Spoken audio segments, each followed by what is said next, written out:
Assalamualaikum warahmatullahi wabarakatuh. Bismillahirrahmanirrahim. Alhamdulillahirabbil alamin. Allahumma shalli ala sayyidina Muhammadin al-fatih lima ughliq wal khatim sabaq nasirul haqqi bil haqq wal hadi ila siratikal mustaqim wa ala alihi haqqa qadri wa miqdaril azim. Rabbi shrah li sadri wa yassir li amri wahlul 'uqdatam min lisani yafqahu qawli. Amin ya rabbal alamin. Alhamdulillah, pada kesempatan kali ini kita masih diberikan kesehatan, kekuatan, serta motivasi sehingga pada kesempatan kali ini kita bisa melanjutkan perkuliahan kita, yaitu dalam manajemen program BK. Yang kedua, sholawat serta salam marilah kita haturkan kehadirat junjungan Nabi Agung Muhammad Sallallahu Alaihi Wasallam. Semoga kita semua termasuk umat beliau yang mendapat syafaatnya di yaumil qiyamah. Amin ya rabbal alamin. Pada kesempatan kali ini kita akan mengkaji terkait dengan strategi implementasi program dalam bimbingan dan konseling. Ya, pendahuluan ya dalam upaya memberikan layanan bimbingan dan konseling di sekolah. Seorang konselor itu harus menyusun program bimbingan dan konseling. Jadi kalian semua calon konselor nanti kalau jadi guru BK ya, dalam memberi layanan kalian semua harus menyusun program BK ya. Nah, berkaitan dengan layanan bimbingan dan konseling ya, konselor perlu ya untuk kemudian membuat perencanaan, kemudian pengorganisasian ya, pelaksanaan dan juga evaluasi program, atau kita sebut seorang konselor perlu untuk kemudian melakukan manajemen program bimbingan dan konseling ya dalam penyelenggaraan layanan bimbingan bagi peserta didik. Nah, pelaksanaan program layanan BK ya ini memerlukan ya strategi yang kemudian sesuai ya dengan kondisi peserta didik. Jadi strategi kalian nanti yang kalian implementasikan dalam program itu harus disesuaikan dengan kondisi peserta didik. Nah, hal tersebut ditujukan agar dalam pemberian program layanan kemudian bisa teratur, kemudian sistematis dan juga sesuai dengan arahan ya, seperti itu. Jadi tujuannya ya agar supaya program itu bisa teratur, sistematis ya, dan juga sesuai sasaran. Nah, dengan menggunakan strategi yang sesuai dengan tujuan dari pemberian layanan BK dapat berjalan dengan sesuai harapan dari konselor maupun konseli ya. Jadi ketika strateginya kok sesuai sudah sesuai dengan keadaan siswa, maka tujuan dari layanan BK itu bisa berjalan sesuai dengan harapan, baik harapan konselor maupun harapan konseli. Inilah pentingnya menyusun, membuat, mengimplementasikan ya strategi yang sesuai dengan kondisi peserta didik. Nah, ada beberapa strategi implementasi ya. Strategi sendiri ya itu berasal dari bahasa Yunani, yaitu strategos yang bermakna sebagai peran seseorang jenderal perang ya. Dan sedangkan secara umum pengertian strategi itu merupakan suatu rencana besar yang menjadi tolak ukur dalam bertindak ya untuk mencapai tujuan yang sudah ditetapkan. Jadi tolak ukur yang digunakan sebagai rencana yang digunakan untuk tolak ukur ya, sebagai tolak ukur dalam bertindak, itulah yang dinamakan strategi ya. Nah, dalam artian khusus ya, strategi itu merupakan cara yang dilakukan antara guru ya dengan konselor ketika pelaksanaan bimbingan dan konseling untuk mencapai tujuan yang diharapkan. Jadi cara-cara yang dilakukan oleh konselor ya dalam layanan konseling ya itu namanya strategi ya. Strategi itu juga merupakan pola yang kemudian sudah direncanakan, kemudian sudah ditetapkan ya dengan sengaja untuk kemudian melakukan kegiatan-kegiatan ataupun tindakan. Jadi memang strategi ini disebut pola yang memang sudah direncanakan.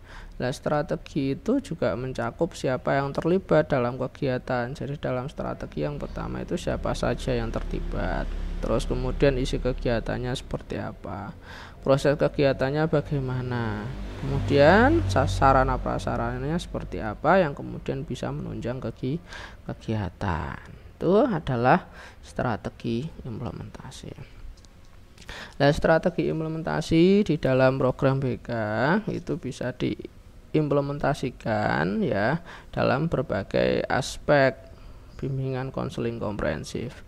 Kita tahu dalam bimbingan konseling komprehensif ada 4 komponen program ya. Yang pertama adalah layanan dasar, yang kedua adalah layanan responsif, yang ketiga adalah perencanaan individual, dan yang keempat adalah dukungan sistem. Dan kita akan bahas dulu terkait dengan strategi implementasi pada komponen program layanan dasar. Layanan dasar sendiri ya itu diartikan sebagai proses pemberian bantuan kepada seluruh peserta didik ataupun seluruh konseli ya melalui kegiatan penyiapan pengalaman yang terstruktur. Jadi kegiatannya terstruktur, terencana ya, baik secara klasikal maupun secara kelompok yang kemudian disajikan secara sistematis ya. Jadi harus sistematis dalam rangka mengembangkan perilaku jangka panjang sesuai dengan tahap dan tugas-tugas perkembangan yang dituangkan sebagai standar kompetensi kemandirian ya. Yang mana itu semua diperlukan dalam pengembangan kemampuan memilih dan mengambil keputusan dalam menjalani kehidupannya. Jadi intinya bahwa pelayanan dasar ini adalah layanan yang diberikan untuk seluruh peserta didik ataupun untuk seluruh konseli ya secara terstruktur, baik secara klasikal maupun secara kelompok ya, dan juga secara sistematis ya, yang mana harapannya adalah untuk kehidupan jangka panjang ya, serta agar supaya konseli bisa melaksanakan tugas-tugas perkembangan ya sesuai dengan standar kompetensi kemandirian ya, yang mana tujuannya nanti kalau sudah bisa ya menguasai tugas-tugas perkembangan itu, maka dia harapannya bisa memiliki kemampuan untuk kemudian memilih dan mengambil keputusan ya dalam menjalani kehidupannya. Nah, ada beberapa strategi yang kemudian bisa digunakan seorang konselor dalam melaksanakan atau mengimplementasikan layanan dasar. Yang pertama adalah layanan orientasi ya. Layanan orientasi ini merupakan kegiatan BK yang kemudian diperuntukkan untuk siswa baru untuk mengenalkan berbagai hal tentang sekolah baru. Jadi ini seperti kalau mahasiswa ya ada PBAK ya, ada ospek ya. Kalau siswa baru ya ada MOS ya. Umumnya siswa baru itu mengalami masalah-masalah yang berhubungan dengan penyesuaian ya. Jadi mereka diberi layanan orientasi karena memang mereka butuh penyesuaian. Mereka punya masalah terkait dengan penyesuaian di lingkungan barunya. Nah, kegiatan-kegiatan yang kemudian dapat dilakukan ya itu berupa penyampaian buku panduan sekolah. Jadi kalau sekolah punya buku panduan itu disampaikan kepada peserta didik. Terus kemudian penjelasan-penjelasan ya terkait dengan keadaan sekolah, kurikulum dan lain sebagainya. Terus kemudian kunjungan-kunjungan ke tempat-tempat, misalnya ke tempat-tempat yang ada di sekolah, misalnya ruang kepala sekolah, ruang guru, kelas dan lain sebagainya. Terus kemudian demonstrasi ya Itu dijelaskan melalui demonstrasi, kemudian simulasi, diskusi kelompok atau kerja kelompok. Itu layanan orientasi. Dan yang kedua adalah layanan informasi. Layanan informasi ini adalah merupakan bantuan ya, penerangan ya, pemberian informasi ya, baik secara lisan maupun tertulis kepada siswa ya. Jadi siswa diberikan penerangan, diberikan informasi ya. Nah, pemberian informasi ini diperlukan karena semakin banyak informasi yang kemudian dimiliki oleh seseorang, maka akan semakin sedikit kemungkinan masalah yang dialami. Jadi kalau kita semakin banyak informasinya, otomatis masalah kita akan semakin sedikit yang sudah punya informasinya. Nah, akan tetapi sebaliknya, jika informasi yang dimiliki sedikit, maka kemungkinan masalah sangat besar. Ini pentingnya ya layanan informasi. Maka layanan informasi perlu untuk kemudian diberikan ya dalam layanan dasar. Kemudian selanjutnya adalah bimbingan kelompok ya. Bimbingan kelompok ini merupakan bimbingan yang diberikan kepada seluruh peserta didik atau siswa. Nah, kegiatannya bisa berbentuk sharing antar peserta didik ya dalam memahami suatu persoalan seperti cara belajar yang baik, kemudian pemilihan sekolah sambungan atau sekolah lanjutan, ataupun menghadapi dunia kerja. Jadi sharing seperti itu ya. Dalam bentuk bimbingan kelompok. Yang selanjutnya pengumpulan data ya. Pengumpulan data ini juga diperuntukkan untuk seluruh peserta didik ya, yakni kegiatan yang berupa pengumpulan data siswa ya dan juga lingkungannya. Jadi seluruh peserta didik harus digali, harus dikumpulkan data-datanya. Nah, tujuan kegiatan ini ialah untuk memahami siswa ya, dan lebih lanjutnya sangat berguna bagi upaya memberikan tindakan bimbingan yang sesuai dengan kebutuhan setiap peserta didik. Jadi kalau kita tahu keadaan peserta didik ya, kalau kita tahu data-data yang sudah dikumpulkan, maka kita akan lebih mudah dalam rangka memberikan bimbingan yang sesuai dengan kebutuhan peserta didik tersebut ya. Yang selanjutnya adalah bimbingan klasikal ya. Bimbingan klasikal itu adalah penyampaian bimbingan secara klasikal, kemudian untuk membahas hal-hal umum yang perlu diketahui bersama. Jadi ada hal-hal umum yang kemudian perlu diketahui peserta didik ya, maka itu disampaikan ya di kelas. Misalnya ya membahas penjurusan, kemudian perubahan kurikulum, kemudian hak dan juga kewajiban siswa. Nah, ini kan perlu diketahui oleh siswa ya, maka perlu disampaikan dalam bentuk bimbingan klasikal. Nah, itu tadi adalah strategi-strategi ya dalam layanan dasar. Yang selanjutnya adalah komponen program layanan responsif ya. Nah, layanan responsif ini ya, ini merupakan suatu pemberian bantuan kepada konselor yang menghadapi kebutuhan dan juga masalah yang memerlukan pertolongan dengan segera. Kalau tadi layanan dasar itu untuk seluruh peserta didik, tapi kalau ini layanan responsif ya, hanya diperuntukkan untuk peserta didik yang butuh bantuan, yang sedang mengalami masalah dan memang perlu ditolong dengan segera ya. Sebab ya jika tidak segera dibantu itu dapat menimbulkan gangguan dalam proses pencapaian tugas-tugas perkembangan. Maka perlu layanan responsif. Nah, kira-kira strategi apa yang kemudian bisa dilakukan dalam layanan responsif? Oke, yang pertama ya, strategi yang pertama ya, ini adalah konseling individu ataupun konseling kelompok ya. Nah, pemberian layanan konseling ini ditujukan untuk membantu peserta didik yang mengalami kesulitan, kemudian mengalami hambatan dalam mencapai tugas-tugas perkembangan. Nah, konseling ini dapat dilakukan secara individual maupun ke kelompok. Jadi bisa secara individu maupun secara kelompok ya. Tapi siswa yang mengalami masalah bisa diberikan layanan konseling ya, baik individu maupun kelompok. Yang kedua adalah layanan konsultasi, ya. Kegiatan ini dilakukan dengan cara berkonsultasi dengan berbagai pihak seperti guru, wali kelas, kepala sekolah, atau pihak lain di luar sekolah untuk membahas penyelesaian masalah siswa. Jadi kalau ada peserta didik yang bermasalah, seorang konselor bisa konsultasi dengan berbagai pihak, ya. Tuh.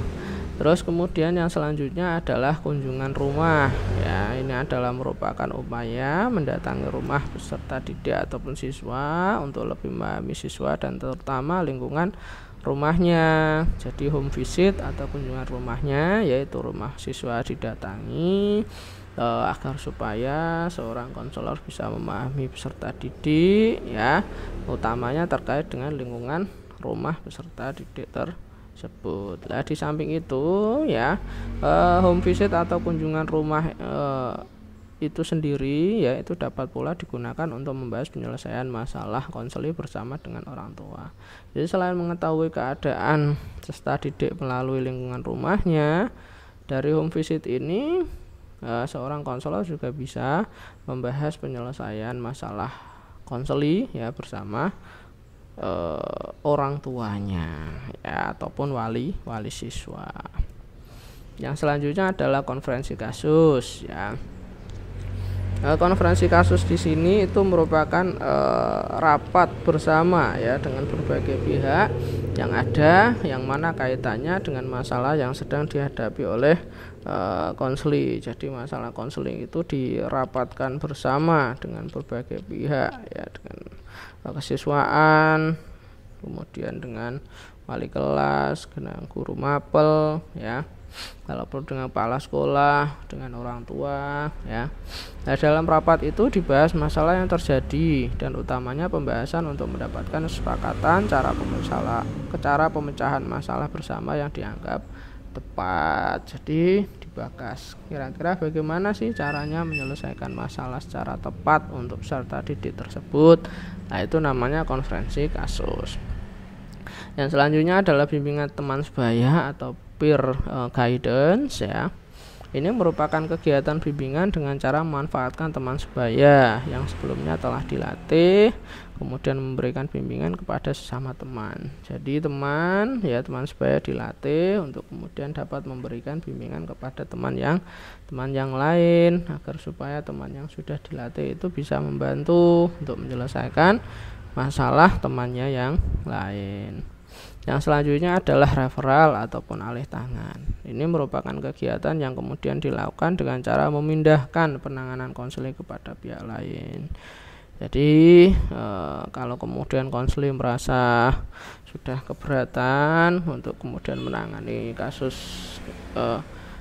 konselor sudah keberatan untuk menangani kasus konseling ataupun salah satu peserta didik, maka bisa dialih tangan, ya, pada konselor yang lain, pada psikolog, pada psikiater dan lain sebagainya, tergantung dengan permasalahannya.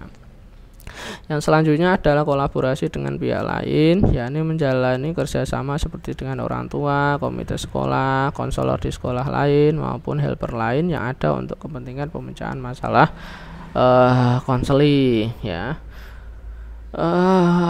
Layanan responsif ini, ya, bisa juga melalui kolaborasi dengan pihak-pihak lain, ya, pihak-pihak terkait, ya, orang tua, komite sekolah, ya, konselor lain, helper lain, ya. Untuk apa? Untuk kepentingan pemecahan masalah konseling, ya.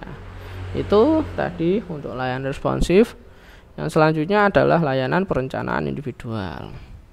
Nah, layanan perencanaan individual di sini adalah layanan agar supaya peserta didik dalam hidupnya lebih terarah, ya. Agar supaya terarah, maka ia harus membuat perencanaan yang baik, ya, yang menyangkut perencanaan studi, perencanaan karir maupun perencanaan hidup di masyarakat, ya. Tuh, jadi agar supaya hidupnya terarah, dia harus membuat perencanaan, ya, perencanaan ke depan, ya, baik studinya, karirnya maupun hidup di masyarakat. Ada beberapa strategi yang kemudian bisa digunakan oleh seorang konselor dalam rangka memberikan layanan perencanaan Yang pertama adalah pengenalan terhadap potensi siswa ya, untuk mengetahui potensi kelebihan potensinya maupun kelemahan yang dimiliki. Jadi siswa diajak untuk kemudian mengenal potensi dirinya, baik kelebihannya maupun kekurangannya. Yang kedua adalah melalui kegiatan ya, pengenalan lingkungan ya. Hal ini untuk mengetahui potensi dan juga peluang yang tersedia di lingkungannya, yang kemudian dapat dimanfaatkan bagi perencanaan hidupnya ke depan. Ya, kegiatan yang ketiga ya, bisa melalui motivasi siswa ya, yaitu dengan mendorong siswa untuk kemudian membuat perencanaan dalam hidupnya meskipun secara global ya, agar supaya aktivitas sehari-harinya memiliki arah yang lebih jelas ya. Itu tadi adalah untuk layanan perencanaan individual. Dan yang terakhir ini adalah komponen dukungan sistem ya. Nah, dukungan sistem di sini adalah kegiatan yang diberikan kepada siswa ya, yang memang perlu dilakukan oleh personil yang profesional ya. Ketersediaan infrastruktur, kebijakan yang menunjang ya, serta menggunakan teknik-teknik yang sesuai dengan perkembangan. Oleh karena itu dilakukan pengelolaan program BK secara memadai ya. Jadi dukungan sistem ini ya, itu apa ya istilahnya, BK itu harus, layanan BK itu memang harus memadai ya, baik dari segi personilnya ya yang profesional, terus kemudian infrastruktur ya, kegiatan penunjang ya, serta teknik-teknik yang kemudian digunakan dalam layanan bimbingan dan konseling ya. Nah, kira-kira bagaimana kemudian untuk mewujudkan itu ya, ada beberapa kegiatan, ada beberapa layanan yang kemudian bisa dilakukan oleh seorang konselor dalam rangka mewujudkan melaksanakan dukungan sistem. Yang pertama adalah pengembangan profesi ya. Ini terkait agar supaya personel ataupun konselornya itu bisa profesional ya. Nah, pengembangan profesi sendiri itu merupakan upaya ya untuk terus-menerus meningkatkan profesionalitas ataupun keahlian ya konselor dalam bimbingan dan konseling. Jadi seorang konselor ya itu senantiasa harus meningkatkan profesionalitasnya, keahliannya, kompetensinya ya, dalam rangka memberikan layanan bimbingan dan konseling. Itu namanya pengembangan profesi. Nah, peningkatan keahlian sendiri ini dapat dilakukan dapat dilakukan melalui beberapa kegiatan ya, misalnya ikut pelatihan, kemudian konselor ikut seminar, bisa mengikuti lokakarya, penataran ya, maupun juga pendidikan studi lanjut ya, dari standar minimal yang dipersyaratkan ya. Kalau syarat seorang guru BK adalah lulus S1 BK, maka seorang konselor bisa mengambil pendidikan yang lebih tinggi, misalnya S2 BK, Magister BK, ataupun Doktor BK, ataupun juga pendidikan profesi konselor ya. Ini dalam upaya pengembangan profesi agar supaya konselor memiliki peningkatan profesionalitas, keahlian serta kompetensinya. Nah, selain itu ya, selain peningkatan profesionalitas ya dalam dukungan sistem itu, seorang konselor agar supaya programnya baik, mereka harus melakukan manajemen program ya. Yang mana manajemen program di sini adalah melakukan pembenahan ataupun tata kelola program bimbingan dan konseling. Nah, pembenahan terhadap tata kelola ini ya, pengelolaan ini itu berupa misalnya kejelasan pembagian tugas, sistem reward and punishment, promosi, jaminan hari tua, kerjasama dengan unit dan juga instansi yang lain. Nah, itu perlu dikelola, perlu dimanajemen ya. Maka seorang konselor harus melakukan perencanaan, pengorganisasian, pelaksanaan, dan juga evaluasi dalam layanan bimbingan dan konseling. Dan yang selanjutnya adalah riset dan pengembangan, yakni upaya untuk selalu melaksanakan inovasi dalam melaksanakan bimbingan dan konseling. Jadi dalam dalam rangka meningkatkan melaksanakan inovasi, seorang konselor harus melakukan riset ya, agar supaya dia bisa berinovasi terhadap pendekatan, terhadap layanan ya. Harus diriset dulu apakah sudah sesuai dengan peserta didik ataukah tidak ya, maka perlu riset dan juga pengembangan. Nah, penggunaan teknologi mutakhir seperti komputer bagi pelaksanaan bimbingan yaitu merupakan suatu keharusan ya. Demikian pula teknik-teknik dalam memberikan bimbingan harus selalu mengikuti perkembangan dan berkesesuaian dengan kebutuhan peserta didik ya. Selain itu, seorang konselor harus senantiasa menguasai teknologi ya, harus senantiasa bisa beradaptasi dengan teknologi supaya teknologi itu bisa kita gunakan dalam layanan bimbingan dan konseling kita ya. Selain itu pula, seorang konselor harus senantiasa menguasai teknik-teknik terbaru ya, agar supaya layanannya bisa teknik-teknik BK ya terbaru ya, agar supaya layanannya bisa sesuai dengan kebutuhan peserta didik. Oke, mungkin itu saja yang bisa saya sampaikan ya. Terima kasih atas segala perhatian, mohon maaf atas segala kekurangan. Semoga sukses selalu, sehat selalu, bahagia selalu. Dari saya cukup sekian. Assalamualaikum warahmatullahi wabarakatuh.